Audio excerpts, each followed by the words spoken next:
Next अभी हमारा topic है दैट इज साइक्लोट्रॉन मोशन।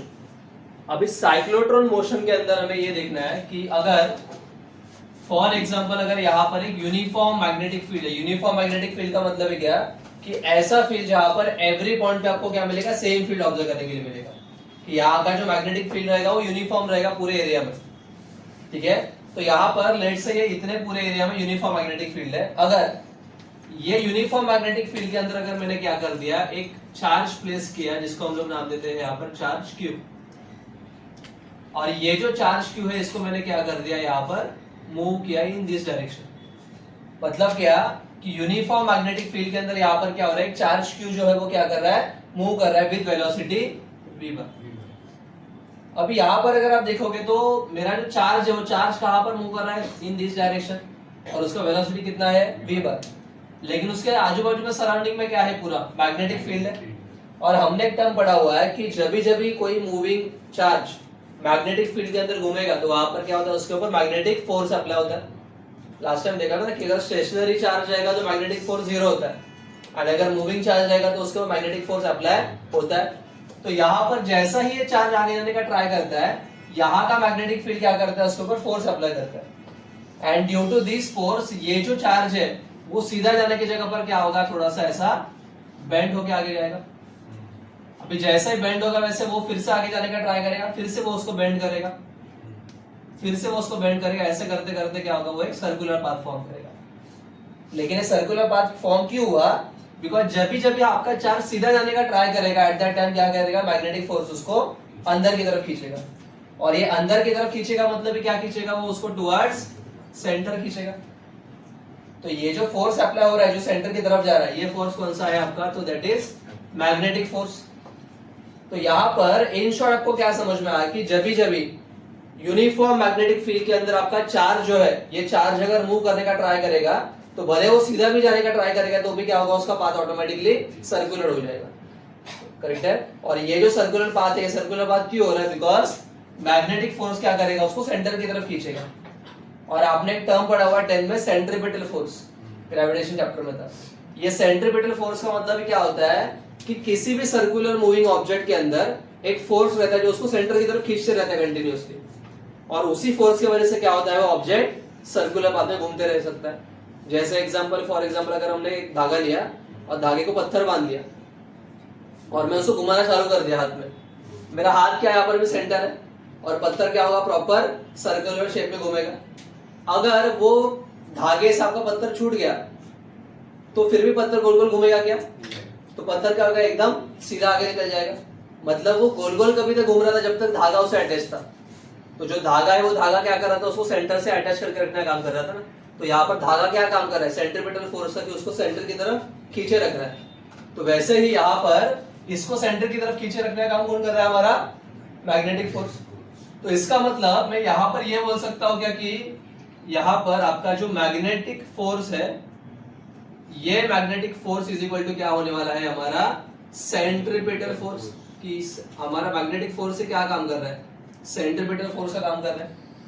तो यहाँ पर मैग्नेटिक फोर्स का सिंबल क्या होता है गाइस, Fm, और सेंट्रीपिटल फोर्स का फॉर्मूला होता है आपका mv²/r। और ये r का मतलब क्या, आपका सेंटर और चार्ज के बीच का डिस्टेंस। तो ये जो डिस्टेंस है ये है हमारा r, करेक्ट है। नाउ ये मुझे एक फॉर्मूला मिल गया Fm का, बट हमने Fm का जो फॉर्मूला देखा हुआ है, ये Fm का फॉर्मूला क्या देखा हमने प्रीवियस इसमें, QVB sin थीटा। और यहां पर अगर आप ऑब्जर्व करेंगे तो ये जो चार्ज है, ये चार्ज ऊपर की तरफ जा रहा है और मैग्नेटिक फील्ड कैसा है, हॉरिजॉन्टल है। तो दोनों यहाँ पर क्या है, परपेंडिकुलर टू ईच अदर है ना। तो एंगल कितना रहेगा उसके बीच में, 90 डिग्री। तो दैट्स व्हाई यहाँ पर कैसा आएगा, Fm is equal to QVB sin 90 degree. और sin 90 कितना होता है गाइस, 1। तो इसलिए यहाँ पर क्या होगा, Fm is equal to QVB, that is equation number 2।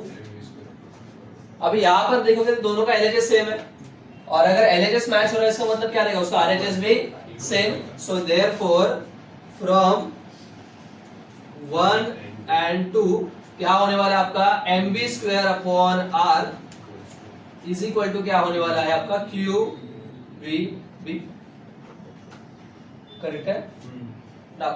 अब यहाँ पर ये जो v है ये v यहाँ पर आके डिवाइड होने वाला है, तो ये v यहाँ पर आके अगर डिवाइड होगा और r को मैं वहां पर लेके जाता हूं तो ये कैसा बनेगा mv square upon v is equal to r वहां पर जाएगा तो क्या होगा मल्टीप्लाई, क्या किया मैंने v को इधर लेके आ गया और r को, तो v यहाँ पर आके डिवाइड हो गया r मल्टीप्लाई हो गया, तो यहाँ पर क्या बचेगा q b r, v तो वहां पर चला गया ना, इज इक्वल टू क्या होगा q b r, ये v कैंसिल, इसमें से एक भी कैंसिल, तो क्या बचा mv is equal to q b r।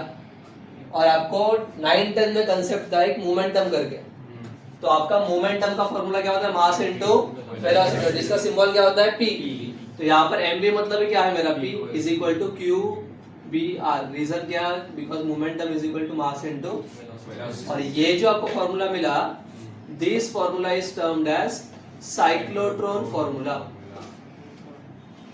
Correct है। और ये जो साइक्लोट्रॉन फॉर्मूला मिला इसके ऊपर से अभी हम लोग आगे देखेंगे हमारा साइक्लोट्रॉन एक्सेलरेटर, इसका ही एप्लीकेशन है, ठीक है। तो क्लियर है ये पॉइंट। तो क्या क्या देखा हमने, साइक्लोट्रॉन मोशन का मतलब क्या, सिंपली कि व्हेनेवर कोई भी moving charge uniform magnetic field के अंदर घूमने का ट्राई करेगा, भले वो स्ट्रेट भी जाने का ट्राई करेगा तो भी क्या होगा उसका पाथ ऑटोमेटिकली सर्कुलर में कन्वर्ट हो जाएगा, और ये सर्कुलर में कन्वर्ट क्यों हो रहा है, बिकॉज मैग्नेटिक फोर्स क्या करेगा उसको सेंटर की तरफ खींचेगा, और ये सेंटर की तरफ जो आने वाला फोर्स है तो उसको क्या बोलते हैं हम लोग सेंट्रीपिटल फोर्स, उसकी वजह से उसका फॉर्मूला क्या आएगा mv²/r, ये एक इक्वेशन मिल गया। और fm का हमारे पास पहले से फॉर्मूला फर्स्ट लेक्चर में देखा था हमने, क्या qvb, दोनों के बीच में एंगल 90 डिग्री है तो 90 आएगा, तो sin 90 कितना 1, तो ये फॉर्मूला मिल गया, दोनों को इक्वेट कर दिया हमने, v को इधर लेके आ गए r को उधर लेके गए, v कैंसिल हो गया, mv इक्वल टू क्या मिल गया, तो आप एक तो mv इक्वल टू qbr भी यूज कर सकते हैं या फिर p इक्वल टू, तो ये दोनों जो फॉर्म्स है ये क्या है आपके, this is known as cyclotron formula. Now next अभी जो हमारा टॉपिक रहेगा that will be cyclotron accelerator. अभी यहाँ पर नाम में ही आंसर है कि साइक्लोट्रॉन एक्सेलरेटर क्या करेगा, ये साइक्लोट्रॉन मोशन वाला प्रिंसिपल यूज करके मैं किसी भी चार्ज आयन को, चार्ज आयन मतलब क्या, एक तो पॉजिटिव आयन या फिर नेगेटिव आयन, इनको मैं क्या कर सकता हूँ हाई वेलोसिटी के ऊपर वहां पर उसका स्पीड बढ़ा सकता हूँ।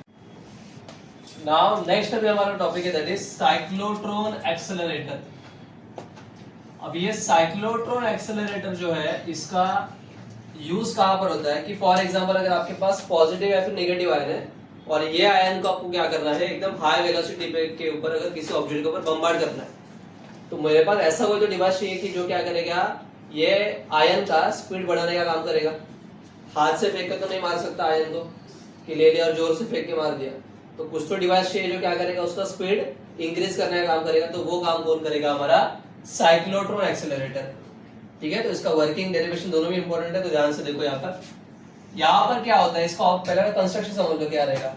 यहाँ पर हम लोग क्या करेंगे, दो डिस्क लेंगे, ये जो ऊपर का डिस्क है दैट इज डिस्क 1 जिसको हम लोग बोलेंगे D1, और नीचे जो दिख रहा है वो है आपका डिस्क 2 दैट D2, और दोनों डिस्क के बीच में अगर आप देखोगे तो मैंने यहाँ पर पर्पसली गैप रखा हुआ है, और ये गैप के बीच में मैंने क्या किया हुआ है, यहाँ पर एक हाई वोल्टेज सप्लाई कनेक्ट किया हुआ है जिसका वोल्टेज अप्रोक्सीमेटली 10,000 वोल्ट है और उसका फ्रीक्वेंसी 10 मेगाहर्ट्ज है, मतलब very very high voltage and very very high frequency signal मैंने क्या किया यहाँ पर कनेक्ट किया हुआ है। अभी यहाँ पर अगर आप देखोगे तो इसके सराउंडिंग में यहाँ पर पूरा मैग्नेटिक फील्ड भी है, यूनिफॉर्म मैग्नेटिक फील्ड, तो यहाँ पर यूनिफॉर्म मैग्नेटिक फील्ड भी है, मैंने इलेक्ट्रिक फील्ड भी अप्लाई किया हुआ है, इसका मतलब क्या, यहाँ पर दोनों फील्ड्स प्रेजेंट है, मैग्नेटिक फील्ड भी प्रेजेंट है एंड इलेक्ट्रिक फील्ड भी प्रेजेंट है। अभी दोनों फील्ड जो रखा हुआ है उसका दोनों का पर्पस फिक्स्ड है, वो देखेंगे हम लोग आगे जाके कि क्यों रखा हुआ है दोनों फील्ड्स। तो यहाँ पर आप ऐसा इमेजिन कर सकते हो कि यहाँ पर एक नॉर्थ मैग्नेट है, यहाँ पर एक साउथ पोल है, तो बीच में मैग्नेटिक फील्ड भी है, वो बस दिखा रहे नहीं हम लोग यहाँ पर, ठीक है। तो यहाँ पर मैग्नेटिक फील्ड प्रेजेंट है और ये वाला इलेक्ट्रिक फील्ड भी है, और सेंटर में मैंने गैप के बीच में क्या रखा हुआ है, यहाँ पर रखा हुआ है मैंने आयन सोर्स, क्या रखा हुआ है, आयन सोर्स। अब ये आयन सोर्स बेसिकली क्या करेगा, पॉजिटिव या फिर नेगेटिव आयन को यहाँ से एमिट करेगा, नाम में ना आयन सोर्स, कि हमारे आयन का ये क्या रहेगा, सोर्स रहेगा कि जहां से आपका आयन बाहर निकल रहा है। तो यहाँ पर क्या होगा, इनिशियली ये जो आयन है, आयन यहाँ से मैंने ऊपर पुश किया लेट से, और ये जो सप्लाई मैंने दिया, ये सप्लाई कौन सा दिया मैंने, एसी सप्लाई ना, तो यहाँ पर क्या रहेगा, positive half cycle negative half cycle, positive half cycle negative half cycle, ऐसा सिग्नल रहेगा। ड्यूरिंग पॉजिटिव हाफ साइकिल मैं अज्यूम करता हूँ कि यहाँ पर प्लस रहेगा ये डिस्क पे, और यहाँ पर कभी ड्यूरिंग पॉजिटिव हाफ साइकिल क्या है, डिस्क 1 पॉजिटिव है, डिस्क 2 नेगेटिव पोलैरिटी है। और यहाँ पर मैंने जो आयन एमिट किया हुआ है ये आयन लेट से एज्यूम करते हैं कि मैंने नेगेटिव आयन छोड़ा हुआ है, यहां से जो सिंगल आयन निकला वो कौन सा आयन निकला बाहर, नेगेटिव आयन। जैसा ही ये नेगेटिव आयन यहाँ पर एंटर करेगा, कहां पर, डिस्क 1 में, वैसा ये आयन सीधा जाने का ही ट्राई करेगा।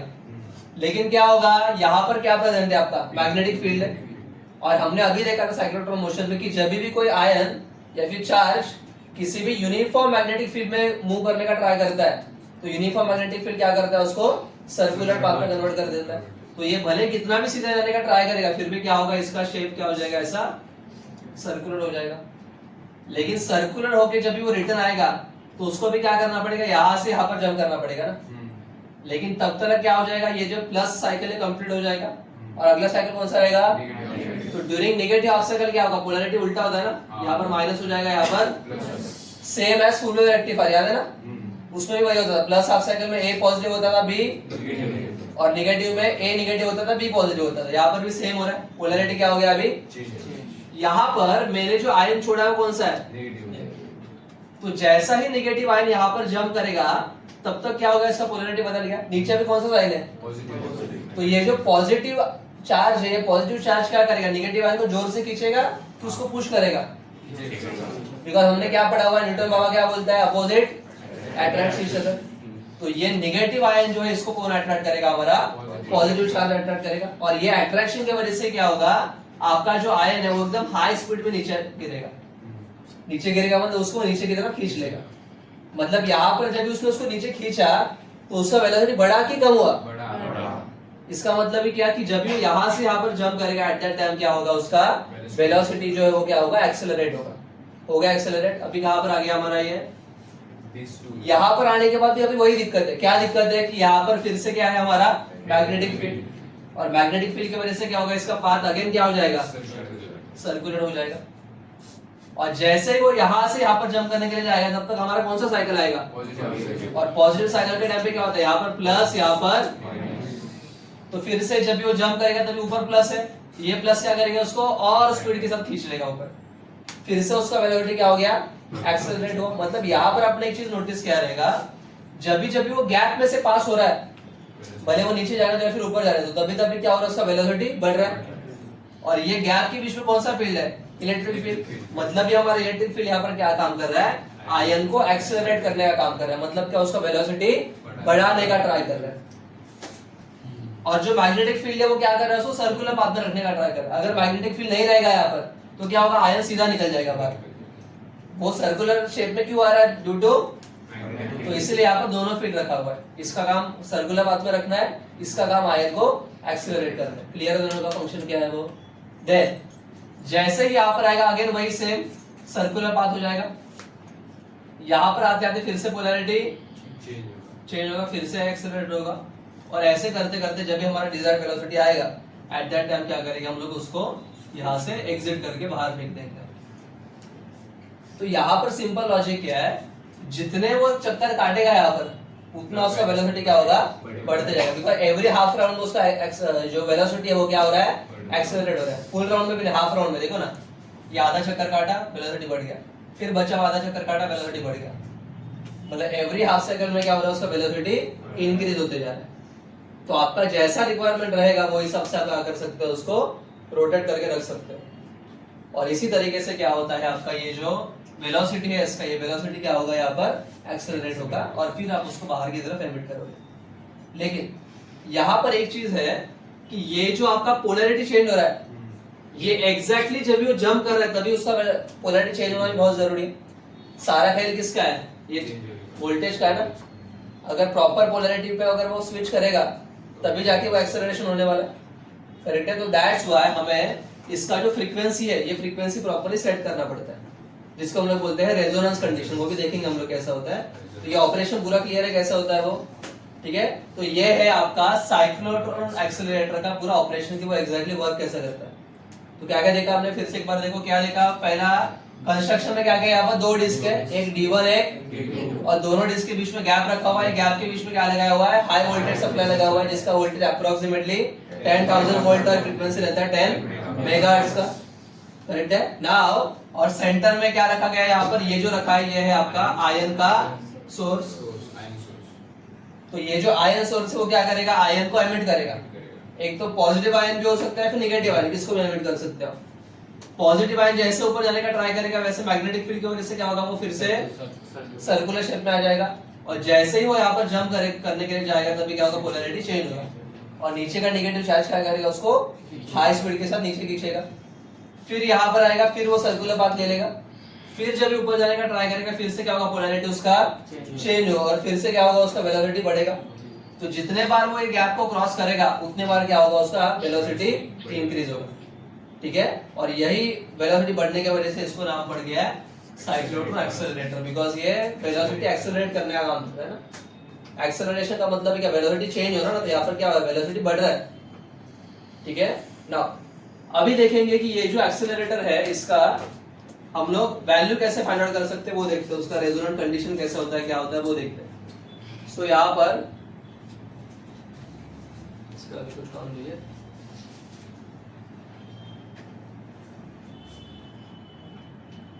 तो अभी यहाँ पर कैसा होने वाला है, तो इसका वर्किंग देखते। तो यहाँ पर इफ t इज इक्वल, तभी मैं टाइम पीरियड यहाँ पर लेता हूँ कि time period of charge performing circular motion, कि ये जो चार्ज है वो सर्कुलर मोशन कंप्लीट करने के लिए कितना टाइम ले रहा है, उसको हम लोग क्या लेंगे, यहाँ पर टाइम पीरियड लेंगे। ठीक है, सो यहाँ पर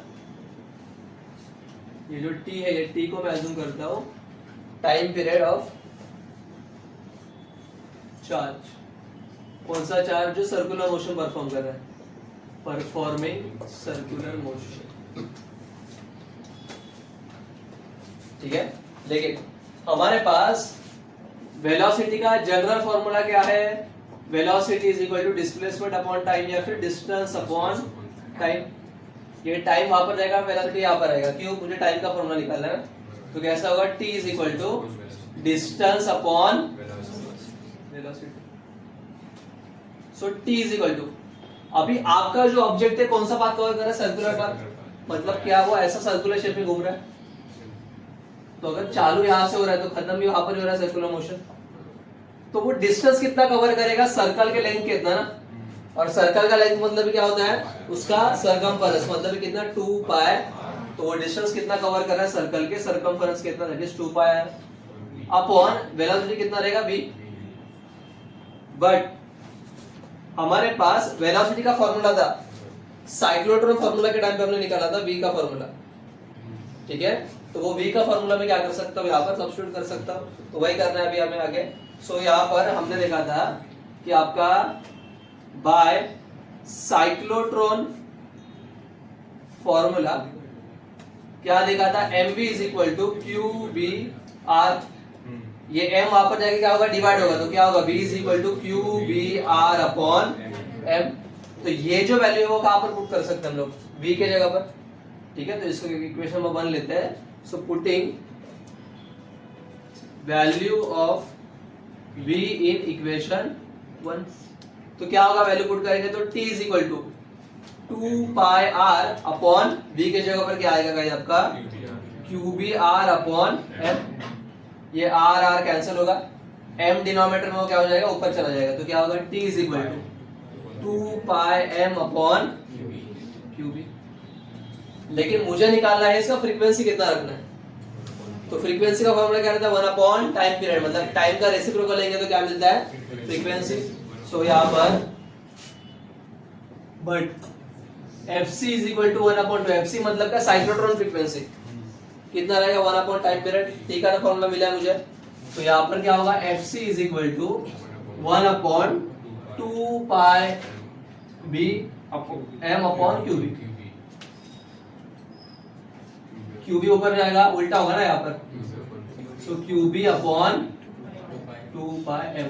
ये क्या मिल गया आपको, ये रहेगा आपका साइक्लोट्रॉन फ्रीक्वेंसी का वैल्यू। ठीक है, और यहाँ पर आपका जो साइक्लोट्रॉन फ्रीक्वेंसी का जो रेजोनेंस कंडीशन रहेगा, कि जहां पर आपको एक्सेलरेशन मैक्सिमम मिलेगा, वो रहेगा आपका fc is equal to fa। मतलब जो एसी सप्लाई दोगे आप, उसका फ्रीक्वेंसी एंड आपके साइक्लोट्रॉन एक्सेलरेटर का जो चार्ज है, आयन है, वो आयन का फ्रीक्वेंसी सर्कुलेशन का, दोनों सेम अगर रहेगा तो आपको एक्सेलरेशन मैक्सिमम मिलेगा, इसलिए वो कंडीशन को क्या बोलते हैं, क्योंकि हमने देखा ना यहाँ पर कि जब भी वो जंप करने जाएगा बराबर तभी पोलैरिटी बदलना जरूरी है, तभी जाके आपको एक्सेलरेशन मैक्सिमम मिलेगा ना, ठीक है। सो दैट्स व्हाई इसको हम लोग क्या बोलते हैं, रेजोनेंस कंडीशन। और ये कंडीशन के ऊपर आपको क्या मिलेगा, आपका जो एक्सेलरेशन है वो सबसे मैक्सिमम मिलेगा।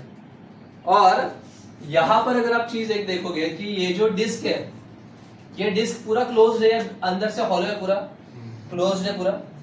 ये जो डिस्क D1 D2 जो दिख रहा है अंदर से खाली है क्या, पूरा प्लेट के जैसा है ना वो पूरा, तो दैट्स व्हाई यहाँ पर क्या रहेगा, उसके अंदर का इलेक्ट्रिक फील्ड भी कितना रहेगा, 0, बिकॉज़ क्लोज सरफेस का इलेक्ट्रिक फील्ड कितना होता है, 0। सो यहाँ पर electric field inside D1 and D2 is 0, उसके अंदर का इलेक्ट्रिक फील्ड कितना होने वाला है, 0। तो इस तरीके से ये जो रहेगा, ये रहेगा आपका रेजोनेंस फ्रीक्वेंसी का फॉर्मूला, कि जिसके ऊपर से आप डिसाइड कर सकते हो कि आपका रेजोनेंस फ्रीक्वेंसी कितना होना चाहिए। क्लियर है? नाउ नेक्स्ट स्टेप ये है, दैट इज अब ये जो आयन आपका जो एक्सेलरेट हो रहा है, मुझे देखना है कि आयन के ऊपर काइनेटिक एनर्जी कितना है उसके अंदर, वो देखना है। तो यहाँ पर अभी नेक्स्ट हमारा टॉपिक वही रहेगा कि kinetic energy of ion in an accelerator. तो यहाँ पर आपने जैसे देखा रहेगा कि जब भी ये जो आयन है, ठीक है, ये आयन जैसे ही D1 टू D2 में आएगा, वहां पर क्या हो रहा है, उसका स्पीड बढ़ रहा है, और उसका स्पीड बढ़ रहा है मतलब क्या होगा, यहाँ पर उसका जो काइनेटिक एनर्जी है, वो काइनेटिक एनर्जी भी क्या होगा, यहाँ पर इंक्रीज होगा। लेकिन ये काइनेटिक एनर्जी बढ़ेगा बाय 1 इलेक्ट्रोवोल्ट। तो जितने बार वो क्रॉस करेगा बीच का गैप, उतने बार क्या होगा, काइनेटिक एनर्जी बढ़ेगा। मुझे भी ये देखना है कि उसका काइनेटिक एनर्जी रहेगा कितना। तो काइनेटिक एनर्जी का हमारे पास फॉर्मूला है हाफ mv², ये आपको 10th में हुआ है, ठीक है, 11 का याद नहीं, 10 का किधर बोल रहे हो।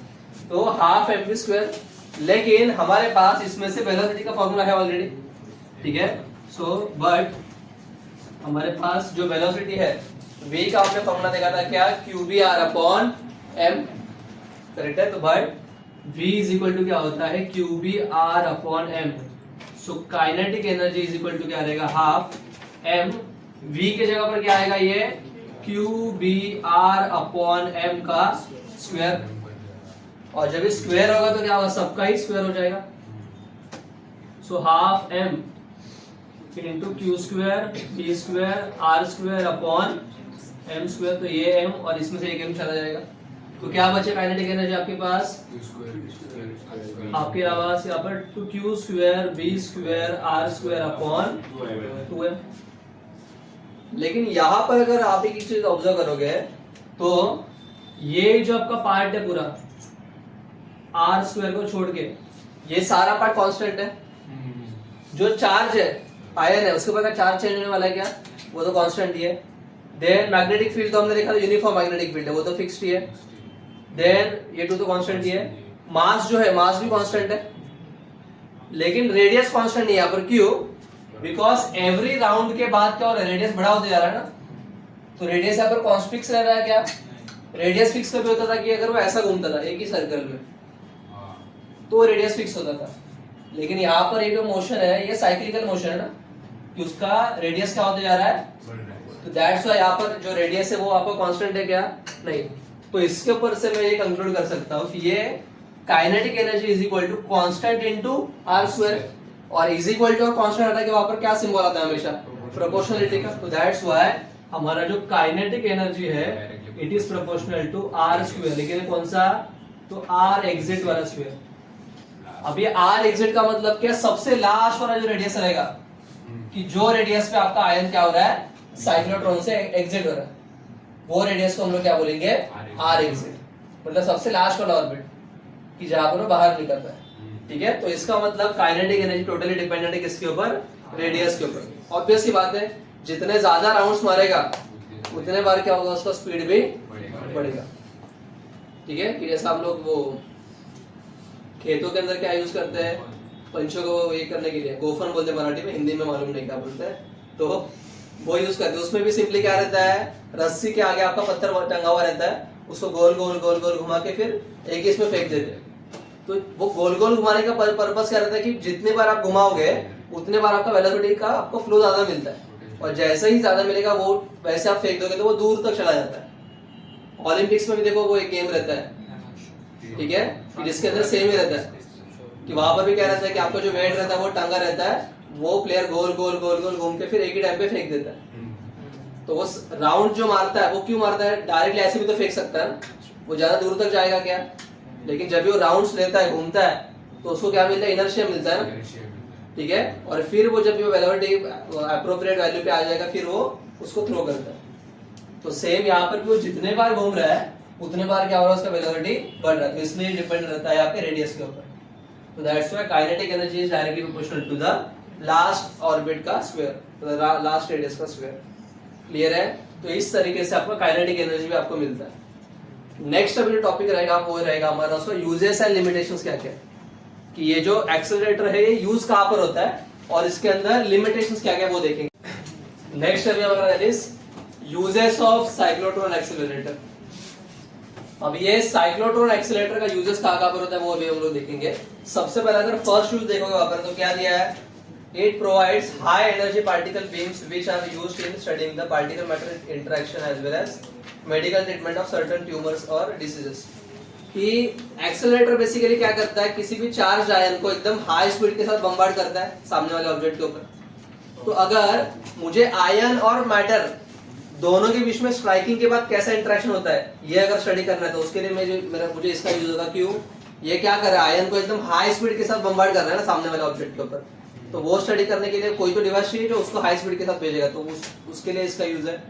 और ट्यूमर ट्रीटमेंट में क्यों यूज होता है, ट्यूमर के अंदर क्या होता है, आपके बॉडी के अंदर कोई सेल्स अनइवनली बढ़ जाते हैं, तो उसको किल करने के लिए मुझे क्या करना पड़ेगा, अंदर तरफ जाने के लिए कुछ ना कुछ तो भेजना पड़ेगा, जैसे रेडिएशंस वगैरह भेजते हैं हम लोग।